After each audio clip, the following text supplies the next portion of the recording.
제가 보면 요즘에 강진구 기자가 더 이 상황에 대해서 책임감을 느끼는 것 같아요. 사실은 상당히 심각한 네네. 상황이어서 이 고위 공직자들이 좀 더 책임을 좀 느끼고 우리들에게 설명도 제대로 해주고 그랬으면 좋겠는데 오히려 그런 사람들보다는 일선에서 정말 뛰고 있는 우리 기자님들이 더 열심히 하는 것 같은데요. 자, 우선 어제 이슈가 됐던 것부터 한번 여쭤보도록 네네. 하겠습니다. 네. 시민언론 민들레 이제 네. 그게 아마 오늘 0시부터 만들어졌다 이런 얘기인 것 네네. 같은데 맞습니까? 어쨌든 시민언론 민들레라고 하는 곳과 더 탐사가 이번 12구 참사 희생자들의 명단 158명 중에 155명의 명단을 확보해서 공개했습니다. 근데 이 공개와 관련해서 여러 가지 좀 문제가 있었는데 우선 어떻게 명단을 입수하셨는지 그리고 또 공개하게 된 경위는 무엇인지 한번 여쭙겠습니다. 네, 이번 그 150명이 그 넘는 그 아까운 생명들을 앗아간 그 이 참사가 2주가 지나도록 지금 해결이 안 되고 네, 있습니다. 정확한 진상 규명은 규명은 안 지고, 물론 예. 그 정확한 희생자 그 명단조차 그 모르는 상태에서 국가에서 정부에서 정한 이제 애도를 지금 강요당하고 있거든요. 네. 정부가 정한 방식으로. 그렇죠. 그리고 애도의 가장 기본은 최소한 희생자의 그 이름을 사회가 같이 새기면서 이제 그 책임을 나눠지는 것인데 정부는 그동안 사실상 의도적으로 희생자의 명단을 은폐해 왔었죠. 네. 그리고 그래서 이 희생자 명단을 어떻게 보면 공개하는 것은 이런 이 국가의 사고 책임에 대한 은폐를 밝히는 저는 진상 규명 작업하고 무관하지 않다. 이건 언론이 당연히 해야 되는 일이다라고 생각을 해서 저희가 보도를 하게 됐다. 근데 그 명단은 어떻게 받으신 거예요? 명단을 입수하게 된 경위는 저희가 지금으로서는 밝히기는 곤란합니다. 다만 그 일각에서 제기되고 있는 특정한 정치권하고 연결이 돼서 저희가 그 명단을 입수해서 이걸 정치적인 목적으로 활용한다. 그것은 전혀 사실이 아니다라고 하는 건 말씀드릴 수 있습니다. 네. 자, 이제 중요한 거는 사실은 그렇습니다. 대통령이 국화꽃 갖다 놓고 영정도 위패도 없는 곳에서 네. 매일매일 6번인가요? 매일매일 가서 네. 참배 분향소에 가가지고 인사하고. 네. 그런데 우리들이 그랬어요. 아니 누가 주건인지도 모르는데 누구에게 애도를 표하는 것이냐? 네. 국화꽃한테 미안하다고 하고 있는 거냐? 국화꽃한테 잘 가라고 하고 있는 거냐? 이런 얘기 나왔단 말이죠. 네, 네. 그런 상황에서 명단이 입수돼야 된다, 명단이 공개돼야 네. 된다는 얘기 되게 많았었고 지난번에 세월호 때는 그래도 같은 동질의 집단인 학생들이 같은 학교 학생들이 그렇게 사고를 당했기 때문에 그런 경우는 누가 희생자인지를 알 수 있었지만 이번에는 전혀 그런 게 아니기 때문에 희생자 가족들도 내가 도대체 누구하고 이 아픔을 같이 해야 되는지를 아무도 몰랐다는 겁니다. 네. 그래서 그 부분과 관련해서 사실은 명단 공개가 꼭 필요하다는 얘기가 이제 많았었는데 그 명단을 우리 정부 쪽에서는 알려줄 수 없다. 개인정보다 이런 의미에서 안 알려줬어요. 근데 이제 그것을 시민 언론 더 탐사에서 확보를 하셨고 사실 확보하신 지 꽤 되신 걸로 알고 있어요. 그런데 이제 그동안에 심사숙고해서 여러 가지 방향에서 이것이 미칠 파장도 좀 생각하시면서 공개를 하신 거잖아요. 그렇습니다. 그런데 사람들이 또 이런 얘기 합니다. 민들레라고 하는 이 회사가 이제 아직 만들어지기도 전에 더 탐사와 함께 이름을 올리고 이런 공개하는 것은 실제 그분들을 직접적으로 애도하려는 순수한 목적보다는 오히려 이 민들레라고 하는 회사를 노이즈 마케팅 하려고 이번에 이 사람들이 꼼수를 부린 거다라는 그런 비판이 여당에서 나왔습니다. 이건 어떻게 보십니까? 아까 얘기했던 대로 저희가 그 명단을 입수해서 공개하기까지 저희가 무슨 어떤 정치적인 의도가 개입되지 않았다는 건 다시 한번 말씀을 드리고요. 그리고 이 명단을 처음에 저희가 입수를 해서 사재단, 정의구현 사재단에 사실상 넘겨서 정의구현 사재단에서 명단을 공개하는 방안을 저희가 검토를 했었고 사재단 내부에서도 사실 이 부분들에 대해서 찬반 양론이 있을 만큼 유족들 동의 없는 상태에서의 명단 공개라고 하는 부분들은 사실은 충분히 저희는 반론은 있을 수 있다고 생각을 했습니다. 그만큼 저희가 고민도 했었다는 것이고요. 네. 반면 고민의 지점을 민들레 뭐 찬간을 마케팅하는 뭐 흔히 얘기하는 그런 차원에서 그 저희가 이 문제를 검토했다라고 얘기하는 건 정말 저급한 판단이라고 생각을 하고요. 네. 저희도 어쨌든 내부적으로 저희도 역시 이 명단 공개에 따른 파장을 충분히 예상을 했지만 네. 그러나 명단 공개를 할 수밖에 없다라고 없었다. 저희가 판단을 저희는 네, 알겠습니다. 네. 자, 이런 상황에서 동의 없는 명단을 공개한 것은 말이 안 된다라고 하면서 유족 측에서 반대하는 의사를 밝혔다는 얘기가 나왔는데 네. 사실은 그 유족들을 일일이 다 찾아가서 공개에 동의하는지 안 하는지 확인할 수 없었던 거 아닌가요? 그런 누구인지 연락이 됩니까? 그러니까 유족들이? 저희가 이렇게 생각을 또 해보시면 될 거예요. 그러니까 만약에 저희가 유족들한테 이 동의 절차를 또 밟는 순간에 어떤 문제점이 발생을 하냐면 네. 그러면 그 유족들의 그 연락처나 개인 정보 같은 경우는 또 어떻게 입수를 했는지 그렇죠. 예. 또 다시 또 언론 기관이 유족들의 개인 정보를 취득하게 된 경우 그것이 과연 합법이냐 불법이냐 또 다시 이걸 가지고 또 논란을 삼고 정쟁을 또 하겠죠. 삼을 수도 있죠. 네. 그리고 함께 사회적인 책임을 느끼고 아파해야 될 이 유족들이 다시 명단 공개에 동의하는 쪽과 동의하지 않는 쪽으로 사실은 그 갈라치기 될 수도 있고요. 네. 그리고 무엇보다 저희는 이런 사회적인 참사에 있어서 그동안의 관행은 재난대책본부가 만들어지면 재난대책본부에서 사망자 명단을 파악을 해서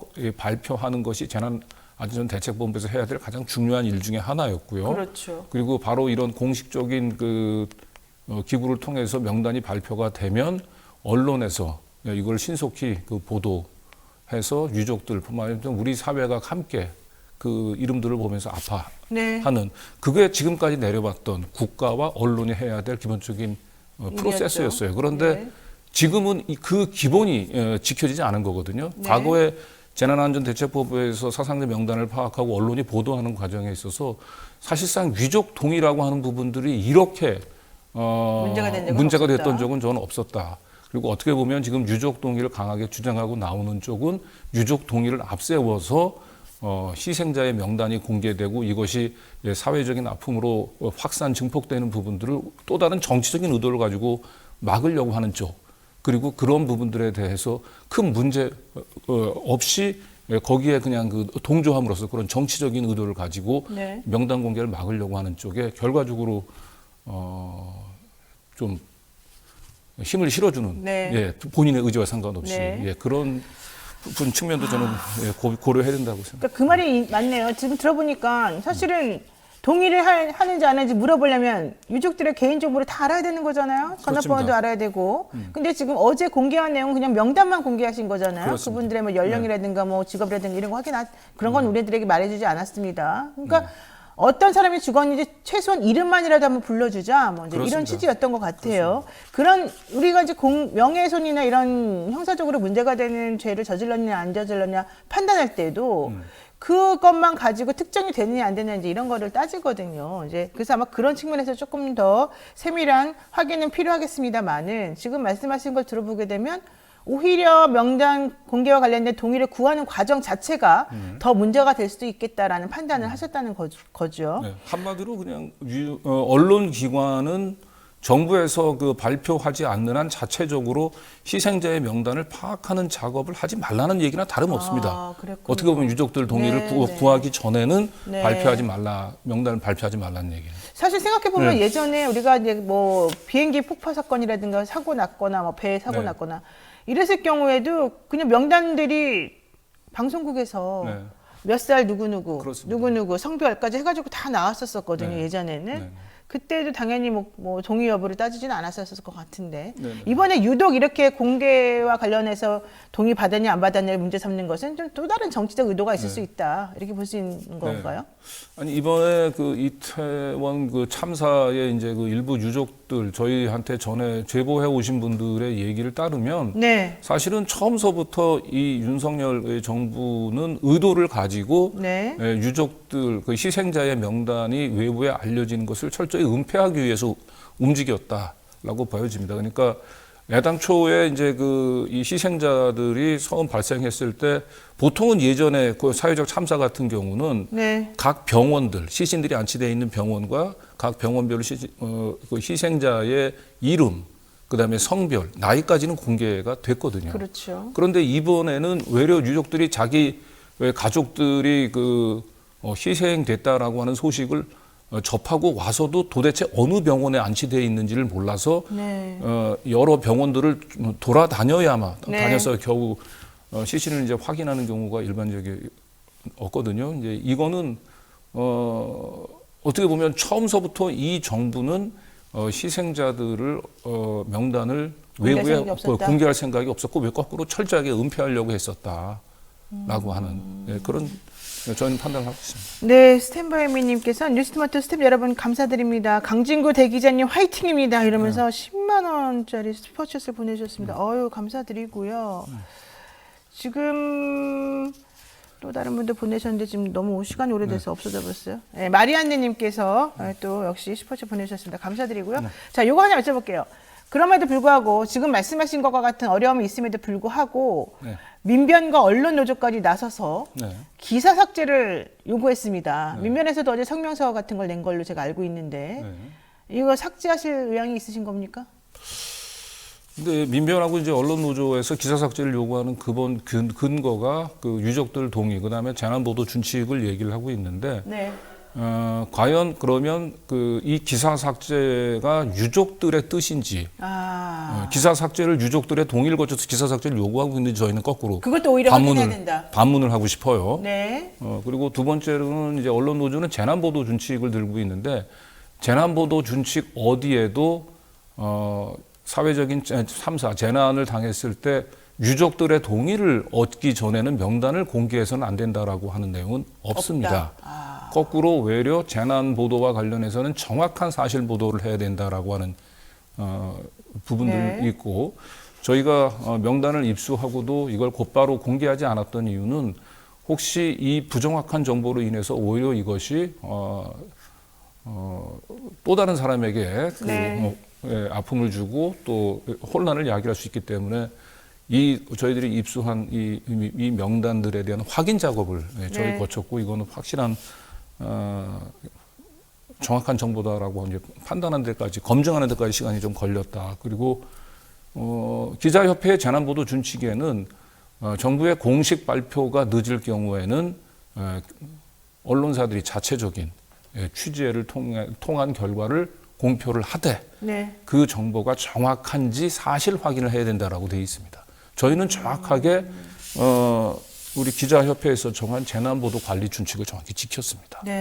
무엇 때문에 민병과 언론 노조가 저희에게 기사 삭제를 요구하고 있는지 저희는 거꾸로 재난보도 관리 준칙을 다시 한번 보시고 기사 삭제가 유족들의 뜻인지 부분들에 대해서 민변은 그 확인을 하고 요구를 하고 있는 건지 묻지 않을 수 없습니다. 강혜숙님께서 절대 삭제하지 마세요. 이런 얘기를 보내셨는데 다사님께서는 유족들의 동의는 필요합니다. 유족들 의사가 제일 중요한 거 아닙니까? 이런 얘기를 하셨어요. 자, 그런데 제가 궁금한 건 실제 지금 반대 의사를 표명했다라고 하는 유족이 누군지 확인이 되냐는 거예요. 그분이 실제 이렇게 희생자들의 명단조차 공개가 안 되고 있는 상황이라면 그 사람이 정말로 그 피해자이고 희생자이고 그 희생자의 가족인지 아닌지 이런 것들은 또 어떤 방식으로 확인했을까?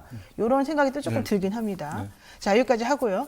자, 두 번째 이슈 가겠습니다. 이른바 청담동 술자리 의혹 관련해서 지금 찰리스트 A씨의 주장이 어떤 그 근거 중에 하나로 이세창 전 한국자유총연맹 총재 권한대행이 얘기가 되고 있었습니다만은 이 총재가 이번에는 자신의 통신 기록을 경찰에 제출하면서 봐라, 나 그 당시에 거기 없었다 이런 얘기를 하는 거예요. 지금 화면 보시는 것처럼 본인은 19일 날 6시 57분부터 11시 30분까지 밤 11시 30분까지 영등포구에 있었다. 네. 그리고 19일 날 11시 55분에 강서구 등촌동에 있었다. 이제 그때 이제 통화를 한번 했었나 네. 보죠. 그리고 20일 오전 7시에도 강서구 등촌동에 있었다. 이런 얘기 합니다. 그렇습니다. 자, 그렇다면은 첼리스트 A씨의 주장 내지는 그걸 근거로 제보한 이 제보자의 그 주장이 틀린 거 아닐까요? 예.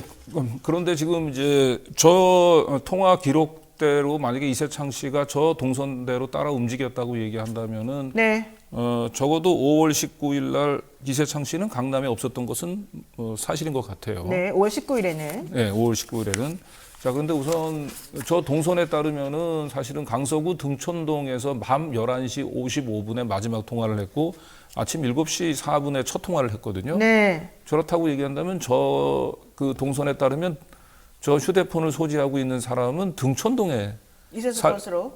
살고 있는 사람으로 보이죠. 아, 살고 있는 사람으로. 그렇죠. 그러면 이세창 씨가 아니니까. 네, 이세창 씨는 마포구에 삽니다.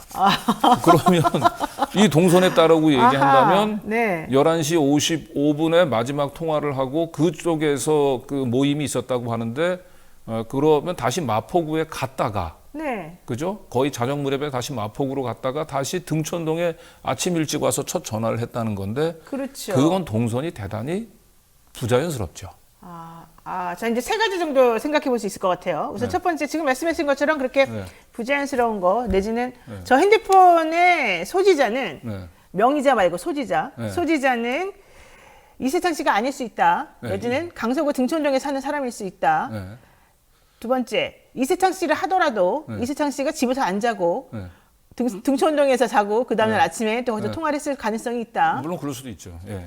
네. 그런데 최소한 이제 그 저희한테 그 문제를 제기했었던 그게 그거였잖아요. 청담동 술자리 의혹을 제기했을 때 네. 업소를 특정하라고 얘기를 했잖아요. 네. 저희도 마찬가지 질문을 해야 돼요. 만약에 등촌동에서 이세창 씨 주장대로 고향 친구들과 술자리 모임이 있었다고 얘기한다면 네. 등촌동 그 술자리를 했었던 업소를 특정을 한번 해보시라고 저는. 네, 업소를 그 자기네가 술 마셨다고 하는 내지는 그 있었다고 하는 위치 기록, 그 핸드폰 위치 기록에 나오는 네. 그 장소를 특정해 달라. 그렇죠. 그리고 네. 뭐 그렇게 가능성은 높지는 않다고 봅니다만 청담동 술자리는 자정 무렵부터 새벽 3시까지거든요. 네. 그런데 지금 이 통화 위치 기록에 따지면 등촌동에서 이제 11시 55분이죠. 네. 예, 그래서 그 시각이면 사실은 등촌동에서 청담동까지 뭐 한 20분, 네, 25분 20분이면 정도면 가죠. 예. 갑니다. 예, 그래서 지금 어쨌든 이세창 씨가 제출한 이 통화 위치 기록 가지고는 20일 자정 무렵부터 새벽 3시까지 이 술자리 네. 예, 없었다라고 하는 걸 확인할 수 없다. 이게 객관적인 물증이 될 수는 없다. 그러니까 우선 핸드폰이 여러 개 있을 수가 있다는 소리입니다. 말하자면. 네. 네. 또 하나는 핸드폰이 하나였다 하더라도 그 새벽 7월 20일 12시부터 7시 뭐 전 혹은 6시 정도까지 네. 혹은 이 술자리가 있었던 그 1시부터 3시 사이 그 사이에는 뭐가 있었는지 확인되는 게 아니다. 이것만 가지고는. 그렇습니다. 네. 그리고 또 한 가지 더 중요한 것은 지금 이제 언론에 보도되는 내용을 보면 네. 이세창 씨가 이미 경찰에 가서 조사를 받았고요. 네. 그리고 경찰에서 또 자체적으로 조사를 진행한 결과 7월 19일 이세창 씨는 본인은 영등포구와 강서구 일대에 있었다고 얘기하지만 5월 19일 청담동에 있는 한 주점, 한 카페를 방문했던 것은 확인이 됐다라고 7월 얘기를 19일 하고 날? 7월 19일. 그러니까 그 장소인지 아닌지 모르겠지만 어쨌든 네. 청담동에 있는 한 카페를 네. 7월 19일 방문했었던 것으로는 확인이 됐습니까? 경찰에서는 이제 그 7월 19일 날 그러니까 청담동의 한 카페를 방문했다라고 하는 진술이나 목격담을 확보를 한 것 같아요. 아, 그래요? 네. 그렇다면 그런데 제가 보기엔 그 목격담 자체도 사실은 그게 정확한 것인지는 알 수는 없고. 근데 중요한 거는 그 이세창 총재의 가장 측근이라고 일컬어지는 유승관 특보라고 하는 사람이 네, 있거든요. 네. 이 유승관 특보라고 하는 사람이 경찰 조사를 이제 받고 나와서 그 언론인들한테 얘기를 했던 내용은 7월 19일 날 자기가 첼리스트하고 이세창 총재 지인들이 생일 파티를 했고 10시에 나왔다라고 얘기를 한 사실은 있거든요. 그래요? 그러니까 그 이세창 총재 가장 가까운 측근, 그다음에 경찰에서 또 확인한 거에 따르면 이세창 씨가 청담동에 있었던 것은 또 사실로 또 확인된다고 해요. 그럼 그런데 뭐예요 도대체? 그러니까 둘 중에 하나는 거짓말이요? 거짓말이거나 아니면 이 통화 위치 기록, 그러니까 핸드폰을 소지하고 핸드폰의 위치와 네. 이세창 씨의 몸이 네. 서로 동선이 달랐을 가능성이 있다는 거죠. 그러니까 지금 말씀하시는 거 들어보면 7월 19일에 청담동에 있는 어떠한 카페에 갔었었고 밤 10시에 나왔다. 네. 그러면은 이세창 씨가 제출한 휴대폰의 그 위치 기록하고 비교를 해봤으면 안 맞는다는 거예요. 네, 안 맞는 거예요. 왜냐면 10시까지 뭐 영등포에 있었다, 등촌동에 있었다 이런 것하고 안 맞으니까. 네. 결과적으로 합리적으로 생각을 해보면 네. 핸드폰이 있었던 곳 따로, 네. 이세창 씨가 있었던 곳 따로, 그렇습니다. 실제 이세창 씨가 움직이면서 갖고 다녔던 핸드폰은 또 별개. 네. 이럴 가능성이 있다는 얘기죠. 그렇죠. 예. 자, 또 하나 문제가 되고 있는 거는요.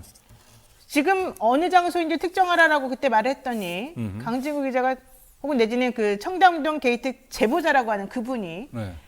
특정했어요, 장소를. 그런데 그 장소를 가보니까 30명 이상이 모임을 갖기 너무 좁더라. 네. 이런 얘기 나옵니다. 그러니까 이것은 이제 경찰에 이제 제보했던 사람 또는 경찰에 가서 진술했던 사람을 그걸 진술을 근거로 해서 경찰이 확인했는데 그렇죠. 네. 제가 볼 때는 그 주점은 실제로 7월 20일 우리가 흔히 청담동 룸바게이트로 얘기하는 그 장소는 아닌 걸로 보입니다. 아, 거기가 아니에요? 거기가 다른 아닌 곳이에요? 걸로 보입니다. 아, 그럼 어딘지 다른 데 어딘지 아십니까? 일단은 저희가 유력하게 지목하고 있는 곳은 있습니다. 그리고 그래요? 그곳은 이 첼리스트가 남자친구하고 통화하는 곳에서 그 술자리 장소를 묘사한 것과 대단히 많이 흡사합니다. 네, 그런데 지금 현재 이 경찰에서 지금 지목하고 있는 이 청담동 술자리는 네. 제가 볼 때는 이세창 총재가 만약에 자기가 영등포나 강서구에 있었다라고 하는 알리바이가 깨졌을 경우에 네. 플랜 B로 아마 생각하고 있는 청담동 술자리가 아닌가 싶은데 여기는 이세창 총재가 평소 자주 들리기는 하나 7월 19일 날 갔었던 저는 카페 주점은 아니라고 생각을 합니다. 그러니까 지금 기사에서 나온 게 한 48평 정도 되는 작은 협소한 공간이 있는데 네. 그 카페를 가봤더니 변호사 30명 플러스 알파가 들어가기 너무 좁더라. 네. 그러니까 거기는 아니다라고 얘기했는데 지금 강진구 기자 말은 바로 그 장소는 우리가 말하는 바로 그 장소가 아니다. 이건 네. 오히려 플랜 B를 만들어낸 다른 장소일 가능성이 있다. 네, 네. 우리는 다른 장소라는 걸 알고 있다. 이런 얘기입니다. 네, 네, 네. 그렇군요. 자, 그런데 네. 김대기 대통령 비서실장 네. 국회 국정감사에서 네. 윤 대통령이 그때 사무실에 있었다 이렇게 얘기를 했습니다. 근데 네. 제가 이해가 안 가는 건 그게 새벽 1시부터 7월 20일 날이면 이제 주 중인데 네. 그 다음날 회사를 가야 돼. 대통령이니까 이제 근무를 해야 되잖아요. 그렇죠. 그런데 새벽 1시부터 3시까지 집에 안 가고 사무실에 계셨다는 얘기예요. 김대기 실장 말에 네. 의하면. 왜 그랬을지 이해가 안 가지 않습니까? 그렇죠. 두 번째, 7월 20일 여가부로부터 원래 보고를 받기로 돼 있었는데 그거 그날 취소하셨단 말이에요. 대통령이. 맞습니다. 아무 이유 없이. 그럼 여러 가지 생각해 보면은 좀 상식적으로 우리가 받아들일 수 없는 지금 주장하고 있어요. 이건 어떻게 보십니까? 제가 보기엔 김대기 비서실장이 청담동 룸바 게이트가 문제가 되고 있는 시간대 자체조차도 제대로 사실 파악하지 못하고 있는 걸로 보입니다. 김대기 실장이? 예. 그런 것도 확인을 못해. 이게 되게 중요한 문제인데. 그러니까 그리고 아니 본인이 답변해서 사실은 사무실에 있었다라고 얘기한 게 사무실에 있었던 것으로 안다고 답변을 했거든요. 그러니까 이것은 뭔가 확인을 하고 답변을 한 것이 아니고 객관적인 자료를 근거로 해서 답변한 게 아니고 예, 제가 보기엔 본인의 뭐 추정을 가지고 얘기를 했던 것 같은데요. 어쨌든 네. 이 자정서부터 20일 자정서부터 새벽 3시까지가 문제가 되는 시간인데 그렇죠. 그 시간에 대통령이 집무실에 있었다고 얘기한다면은 좀 상식적이지가 않아요. 뭔가 진짜. 굉장히 특별한 일이 있어야 되는 거, 특별한 그렇죠. 이벤트가 있어야 그때 되는 무슨 거죠. 일이 있었을까? 제가 뭐 그 당시에 그 뭐 언론 자료를 뒤져 봐도 그렇게 대통령이 급박하게 새벽 3시까지 있어야 될 뭐 현안이 제가 보기에는 뭐 없는 걸로 보여요. 네. 뭐 심지어 뭐 이태원 이번에 참사 당시에도 대통령은 뭐 지금 그 대통령실에 있지는 않았던 걸로 보이거든요. 새벽 3시에 네. 차 타고 집으로 가시는 그것도 집으로 나오는 보였죠. 건지 가는 건지 그 장면이 나왔어요 어제. 네, 맞습니다. 그러니까 이상해요. 솔직히 말하면 네. 대통령 비서실장이 대통령은 그 시간에 사무실에 있었습니다. 이게 상식적으로 여러분 납득이 가세요? 새벽 1시부터 3시 사이에? 그러니까 이건 청담동 게이트가 사실이고 아니고 떠나가지고 그렇죠. 네. 그냥 누가 보더라도 좀 이해가 안 가는 상황입니다. 무슨 네, 특별한 현안이 있었던 것도 아닌 것 네, 같은데 네, 네. 이제 바로 그 얘기를 지금 지적을 해주시는 거고. 네. 보수 언론에서는 또 이제 이런 얘기를 합니다. 메신저가 잘못된 사람들이다. 그러니까 여기서 메신저라면 두 명을 말하겠습니다. 한 명은 첼리스트, 한 명은 첼리스트로부터 저기 통화를 들었던 남자친구겠죠. 네. 이번에 제보한. 자, 우선 그러면은 첼리스트 A씨 먼저 얘기를 해보겠습니다. 네. 특히 가로세로 연구소인가요? 뭐 거기서 얘기를 했습니다. 첼리스트 A씨가 유튜브로 자기가 이렇게 핸드싱크라고 그래야 되나요? 뭐 이렇게 음악 연주하는 거를 올려놨는데 알고 봤더니 이게 립싱크처럼 이게 가짜로 남이 연주해 놓은 걸 틀어놓고 이렇게 모양만 잡는 거더라. 네. 그런데 바로 그 얘기 하자마자 그 영상이 지워졌다. 네. 봐라 내 말이 맞다. 이 여자는 믿을 사람이 아니다. 이거거든요. 네, 네. 어떻게 보십니까? 근데 사실은 이 청담동 룸바 그 게이트의 사실은 본질과 전혀 상관이 없는 내용들을 지금 언론에서 관심을 가지고 있는 것 같은데 저는 뭐 립싱크와 비슷한 핸드싱크의 그 의혹 부분들에 대해서는 저도 정확한 진상은 확인하지는 못했어요. 다만 제가 첼리스트의 전 남자친구로부터 들은 얘기는 같이 살던 집이 3층이거든요. 네.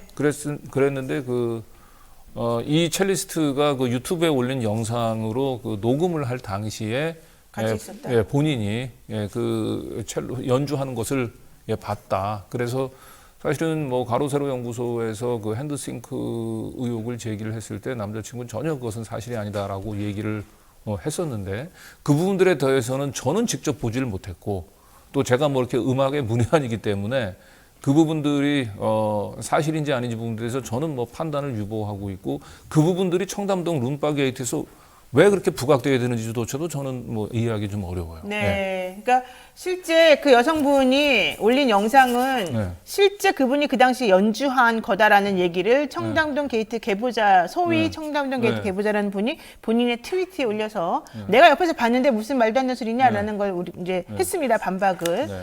그런데 강정구 기자는 그 당시 없었기 때문에 그거는 사실인지 아닌지 모르나 네. 어쨌든 그런 반박이 있었다. 네, 네. 또 하나, 그다음에 왜 그런 식의 메신저 공격이 있는지 도대체 이해할 수가 없다. 네. 이건 전형적으로 이 상황에 대해서 좀 빠져나가려는 그런 모양인 것 같다.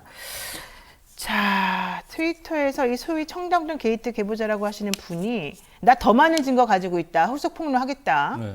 이런 얘기 했습니다만 그렇게 많은 후속 폭로가 사실 있는 건 아닌 것 같아요. 거기서 얘기되는 것 중에 하나는 대통령의 목소리가 녹음된 거 있다는 식으로 말씀을 하셨거든요. 내가 대통령 목소리 녹음된 거 공개하면 믿겠습니까? 뭐 이런 얘기를 하면서 네.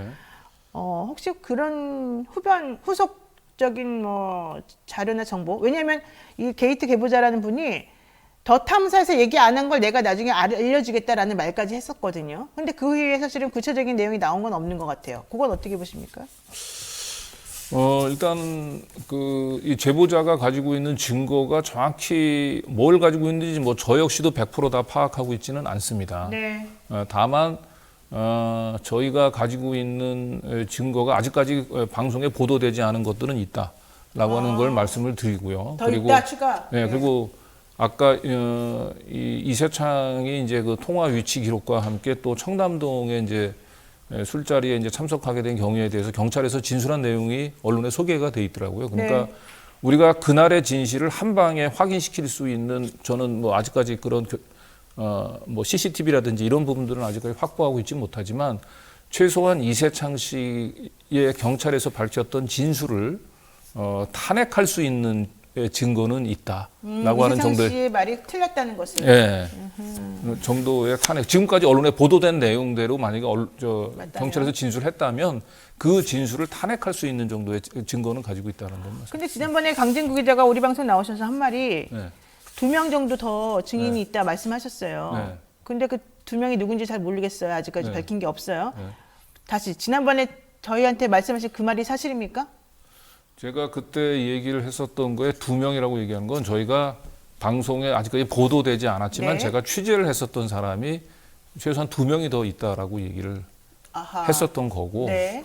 좀 더 오늘은 좀 구체적으로 말씀을 드리면 네. 이 첼리스트가 그날 대통령 법무장관이 있었다는 그 술자리 그 얘기를 지금 남자친구 외에 최소한 제가 알기로 2명한테 더 얘기를 했어요. 그 사람이 그 중에 한 명이 지금 이제 오마이뉴스하고 오마이뉴스 기자. 인터뷰를 했던 네. 거고요. 네. 아직까지 그 얘기를 또 바로 그러니까 남자친구한테 얘기를 하고 바로 그 다음 날 이 얘기를 또 좀 전했었던 사람이 최소한 한 명 더 있다라고 하는 거예요. 그러니까 구체적으로 나오네요. 네. 네, 그러니까 굉장히 너무 보통 사람으로서는 참 상상하기 힘든 경험을 한 거잖아요. 네. 그래서 그 얘기들을 저는 이 첼리스트가 뭐 한두 명한테만 얘기를 하지는 않았을 것이다라고.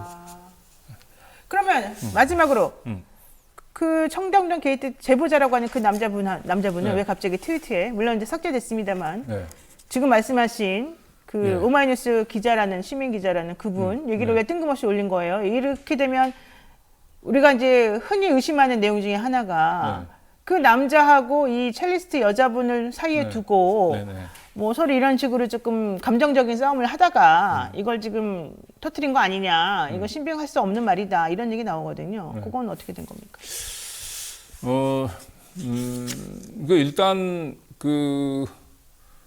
지금 이제 이 첼리스트의 이제 아직 첼리스트가 정확하게 입을 열지 않고 있기 때문에 저희는 정확한 지금 질문하신 부분에서 제가 정확한 답변을 네네. 할 수는 네. 없습니다. 다만 이제 제가 드리고 싶은 거는 일각에서 제기하는 것처럼 이 첼리스트가 뭔가 부적절한 자리에 있었던 것을 알리바이를 만들기 위해서 거짓말로 네. 꾸며낸 얘기가 아니냐. 네, 소위. 그 얘기예요. 예, 네. 적어도 그 얘기는